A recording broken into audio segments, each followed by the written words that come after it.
Well, I think we all have a responsibility to do our part.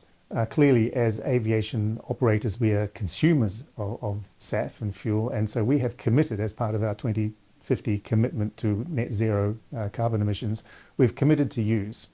On the supply side, that needs to be created, and that's a function of production capability, taxation, in some cases incentives, and support of the producers and logistics ecosystem to make it available for us to use.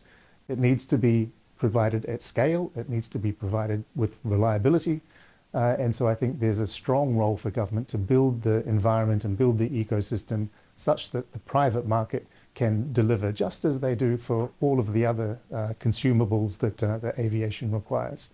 It's a team effort. India is making great strides at the governmental and private sector level, including the Tata Group, of which Air India is participating with government bodies in order to develop sustainable aviation fuel technology. But look, the more people that come in to assist that effort, especially in a large market like India where there is significant opportunity, I think is more than welcome. It's a matter of economics as well as availability. Presently, because it is subscale in terms of production, SAF is more expensive and fuel is a significant cost to aviation. Part of our commitment has been to indicate a willingness to use, and when the supply comes, economies of scale will drive the price down, it will encourage us to use more, and it becomes a virtuous cycle. So yes, we're more than happy to use it, we've made commitments to use it, but we can't commit to use it at any cost. We have to do our part, but other parties have to do the same. Well, actually, over 15% of Air India Group's pilots are now women. I think it's by far the highest proportion of any airline, any country in the world.